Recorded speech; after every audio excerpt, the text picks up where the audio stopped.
안녕하십니까, 정동환입니다. 지금은 주가가 2,000선을 넘고 오르기도 하고 내리기도 하고 있습니다만 1987년 신문을 보면요, 종합주가지수 500 돌파라는 제목들이 나옵니다. 1987년 삼저호황의 한가운데서 우리나라 종합주가지수는 드디어 500선을 돌파합니다.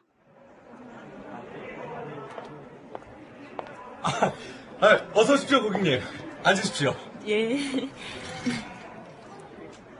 30대 초반의 여성이 서울 시내 한 증권회사를 찾았다. 고객님, 이번 달 수익률입니다. 어머, 그래요? 어디 봐요. 어머, 모두 합하면 자동차 한 대 값이네요. 예, 이번 달은 특히나 수익률이 좋았습니다. 남편 본 것보다 훨씬 더 많네. 이거 한꺼번에 다 찾아도 되죠? 다 찾으신다고요? 좀 더 넣어두시지 않고요? 아니요, 다 찾아주세요. 요즘 노사분규로 하도 시끄러워서 종합주가지수가 어디로 튈지 누가 알겠어요. 다 찾아주세요. 근데 다 찾아서 특별히 뭐 어디 쓸 때라도 있으십니까? 제 차를 하나 뽑으려고요. 차를요? 네. 남편 차 기름값은 어차피 회사에서 나오고 차 한 대 더 뽑는다고 해봐야 기름값도 싸니까 큰 부담이 없을 것 같아요. 아, 네. 그럼 다른 투자 계획은 없으십니까? 이리저리 돈을 좀 마련하는 중이에요. 상황 봐서 또 들어가야죠. 세상에 이렇게 돈 벌기 쉬운 데가 없잖아요. 종합주가지수는 좋았고 그에 따른 씀씀이도 커졌다. 백화점에는 고급 제품들이 즐비했고 고객들은 앞다투어 고급 제품들을 구매했다. 그런 가운데 조금씩 물가가 꿈틀거리기 시작했다.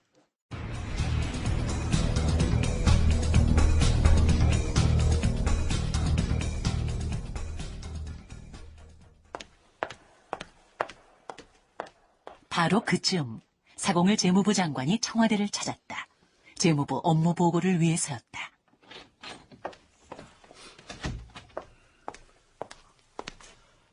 카카. 사공장관. 뭐가 그리 급해, 뛰어왔어요? 아닙니다. 자, 앉읍시다. 예. 안 그래도 주가가 큰 폭으로 상승하면서 재무부에서 진정책을 준비하고 있다는 보고를 받았는데, 봅시다. 예. 이깁니까? 예.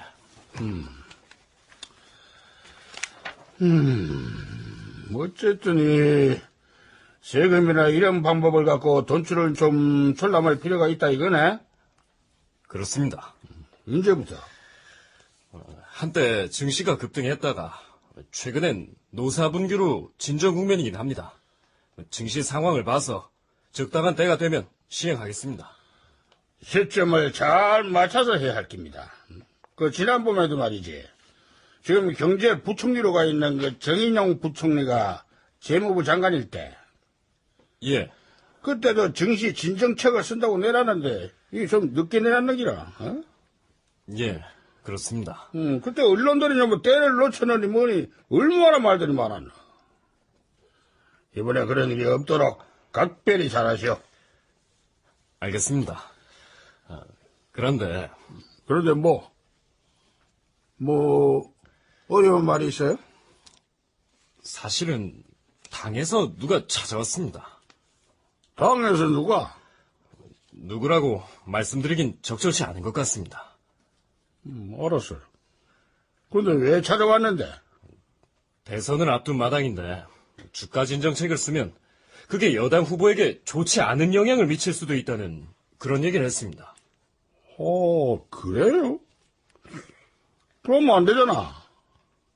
카카, 예. 지금 가장 큰 문제는 무엇보다 물가 불안 요인이 생기고 있다는 겁니다. 물가. 물가가 불안하다 싶을 정도인가? 시중에 돈이 넘쳐나는 데다가 노사분규 후에 임금이 대폭 올랐습니다. 물가 불안 요소는 충분합니다. 이 문제는 각하께서 주도적으로 대비를 하셔야 합니다. 안 그래도 내 정인용 경제부총리한테 대책 마련을 지시해놨어요. 잘하신 겁니다. 근데 이 서공 장관은 재무부 장관으로 행정부에 가 있으면서 경제수석 마인드를 못 버렸네. 그렇습니까? 아마도 선거에 임박할수록 이거 해달라 저거 해달라 당에서 요구가 많을 겁니다. 사실은 그 요구를 어느 선까지 들어줄 수 있느냐 그거를 묻고 싶은 거죠. 예. 걱정하지 말고 마이 재무부 장관의 소신대로 하시오. 현직 대통령이 내가 꼼짝 안 하고 버텨주면 되잖아.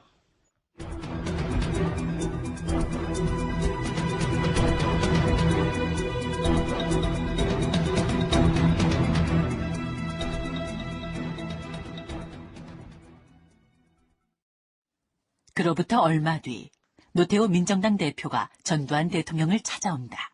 사공일 재무부 장관과 용건은 같았다. 각하, 도달표야.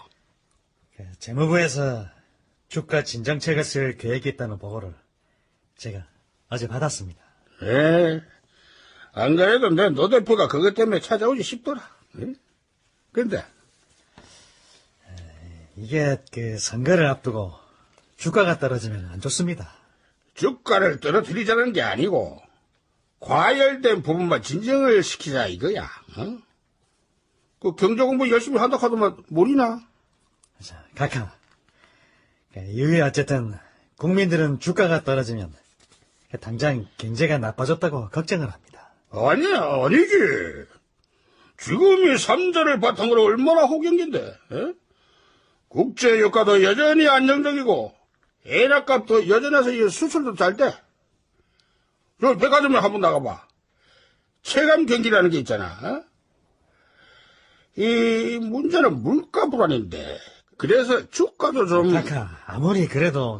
이 정시 문제는 재무부가 알아서 하도록, 이 노 대표도 그 문제는 그렇게 정리를 하자고.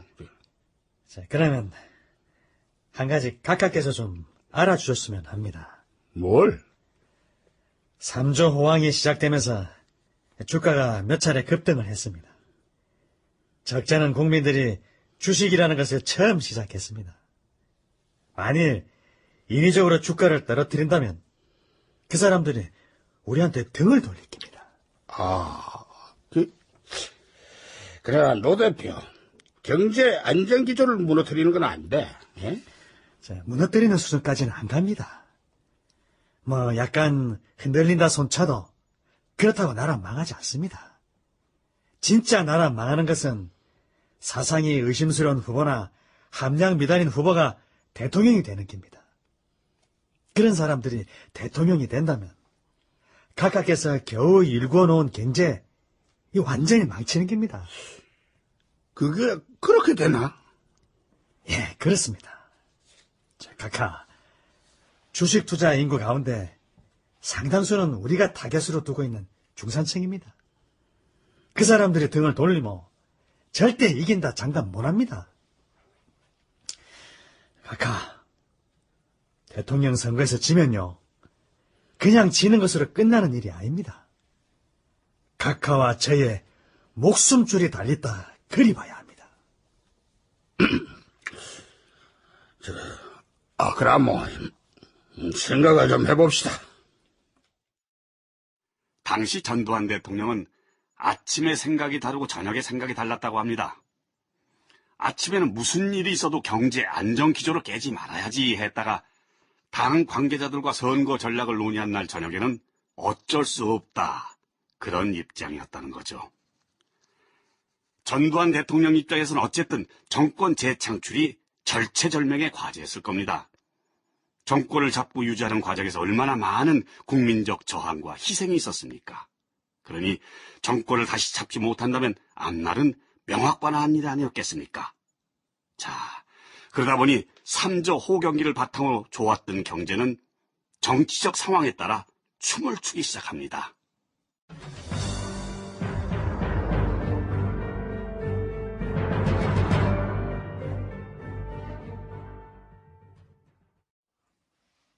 1987년 가을로 접어들면서 무엇보다 물가가 경제 현안으로 떠오른다. 1987년 9월 2일 매일경제신문. 경제기획원과 한국은행이 발표한 8월 중 물가 동향에 따르면 지난달 소비자 물가지수는 7월보다 1.4배, 도매 물가지수는 0.4배 상승했다.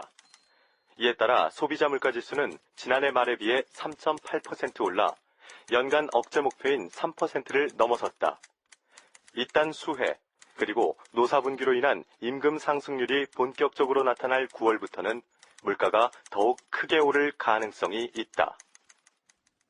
1987년 가을 경제 현안은 어느덧 물가였다. 물가를 안정시키기 위한 방안을 들고 정인용 부총리가 청와대를 찾았다. 이 자리에는 박영철 경제수석이 배석했다. 노사 분기로 인해 예상되는 임금 인상폭은 19% 정도입니다. 대단하네. 응? 그로 인해 대략 2.73%의 제품 가격 상승 압력을 받을 것으로 추정됩니다. 그해 가을 제5공화국 정부는 노사 분기로 인한 임금 상승률을 평균 19% 선으로 예상하고 있었다. 그러나 MB정부 시절 지식경제부가 내놓은 자료에 따르면 87년 임금은 전 산업에서 평균 21.2%, 제조업의 경우 25.1% 상승한 것으로 나타난다. 파업으로 인한 임금 상승률이 만만치 않네. 그렇습니다. 거기다 수혜까지 겹쳐서 결국은 물가가 들썩이게 된 겁니다. 다행히 유가 안정이 지속되고 있어서 유가를 좀 내리는 방법으로 물가를 잡을 수 있을 것 같습니다. 구체적인 방안을 정리해왔습니다. 봅시다. 그 유가가 안정돼 있다는 게 이래 다행스러울 수가 있나? 동력자원부와 논의한 결과 유가를 소비자 기준으로 평균 10.2% 내리고 전력요금도 2% 인하하면 물가 상승 억제에 도움이 될 것 같습니다. 네, 그 정도 하면은 물가를 잡을 수 있다 이거죠? 예, 이번 조치로 예상되는 기대 효과는 도매 물가 3.13%, 소비자 물가 0.11%의 인하입니다. 정 장관, 예, 각하. 선거를 앞두고 이 당정이 협조를 할 때 말이요. 예, 각하. 대통령은 어떤 포지션이어야 한다고 생각을 해요? 예? 잘 모르겠습니다, 각하. 박영철 경제수석, 예, 그 당신 생각은 어때? 각하. 얼마 전에 이 401 장관이 주가 진정책을 쓴다고 해서 내가 그러라고 했지. 근데 이 노 대표가 찾아와서 주가 진정책은 안 된다고 하더라고. 그래서 내 또 그 말이 또 옳다 했어. 선거가 가까워 올수록 당에서 적잖은 요구를 해올 게 확실합니다. 각하께서는 오로지 경제를 위하고 나라를 위해서는 무엇이 옳은가 그것을 기준 삼아 행동하시면 될 것 같습니다. 이제부터 선거를 앞두고 당 쪽에서 뭐 좀 무리한 요구를 해온다 싶으면은 단칼에 잘라버리라고. 에? 내가 뭐라면 박수성이라도 그렇게 하시오. 예, 각하. 잘 알겠습니다.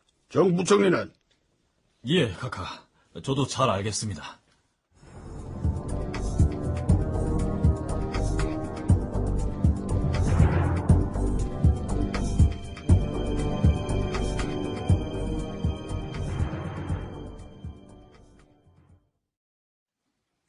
청와대 대통령 집무실을 물러나온 뒤 정인용 경제부총리와 박영철 경제수석이 마주 앉았다. 아닌 게 아니라 선거 앞두고 당에서 이런저런 요구가 많아져서 큰일입니다. 예. 그런 때 각하께서 심지를 갖고 버텨주셔야 하는데 그러게 말입니다. 뭐 그렇게 하신다 하셨으니 그렇게 하시겠죠. 그 말씀 우리가 믿어도 되겠죠? 제가 언젠가 읽은 소설책에 이런 글귀가 있더군요. 세상에서 가장 믿을 수 없는 맹세가 마음에 두고 하는 맹세다. 선거 초반, 전두환 대통령은 경제 안정 기조를 무너뜨리지 않기 위해 스스로 맹세를 했다고 하죠. 그런데 선거 후반으로 접어들수록 이런 결심, 이런 맹세는 흔들리기 시작합니다.